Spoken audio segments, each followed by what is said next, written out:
Create చేస్తే ఇప్పుడు ఏమైంది, ఇక మరికొన్ని ఇష్యూస్ వెలుగులోకి వచ్చినాయి. ఈ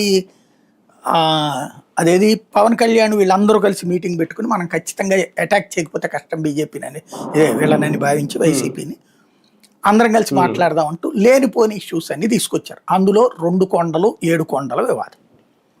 అప్పుడు నేను ఫీల్డ్లోనే కదా ఉంది, నేను ఇంతకు ముందే చెప్పాను ఆ విషయాన్ని. చెబితే పాపం రాజశేఖర రెడ్డి చచ్చిపోయిన రాజశేఖర రెడ్డి లేకపోతే బతికున్న జగన్మోహన్ రెడ్డి డబ్బులు ఇచ్చాడు అంటారు. అదొక విచిత్రం. ఏంటంటే ఎవడి మీదనైనా సరే ఎవడు మాట్లాడినా అమ్మేస్తుంటారు. అదే ఈ మాట్లాడే వాళ్ళు అందరూ డబ్బులు తీసుకోరు ఎవరి దగ్గర. పాపం ఈ పుణ్యాత్ములు ఎదురోళ్ళందరూ ఇప్పుడు ఈ మాట్లాడే వాళ్ళందరూ డబ్బులు తీసుకుంటున్నారని నేను అన్నా. ఎందుకంటే వాళ్ళకి ఏమైనా చంద్రబాబుకి ఏమైనా డబ్బులు కట్టలేమన్నా ఉన్నాయో, కొప్పలోనూ లోకేష్ దగ్గర ఏమైనా సూట్ కేసులు అట్టు కూర్చుంటారు, రాయ నా గురించి మాట్లాడగానే డబ్బులు ఇవని. అది నీ పిచ్చ. నువ్వేమో జర్నలిజం తెలియనోడు, నేను జర్నలిజం ఫీల్డ్లో ఉన్నటువంటి వాడిని. కాబట్టి నేను మాట్లాడేటప్పుడు నా ఎక్స్పీరియన్స్ ఉంటుంది, అథెంటిసిటీ ఉంటుంది. రాజశేఖర రెడ్డి జీవోల టైంలో నేను ఫీల్డ్లోనే కదా ఉంది. అప్పుడు తిరుమలకి సంబంధించినటువంటి దాంట్లో క్లియర్గా 2006లోనో ఏమో అప్పుడు స్వామీజీలో ఒక యాజిటేట్ చేశారు. ఎందుకని 2004, 5, 6 ఆ టైంలో ఎలక్షన్ జరిగింది, మున్సిపల్ ఎలక్షన్స్.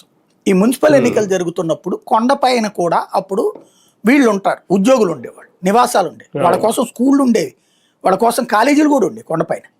కొండపైన ఉండేవి, తిరుమల కొండపైన వాళ్ళ కాలనీలు ఉండేవి, వాళ్ళకి ఓట్లు ఉండేవి.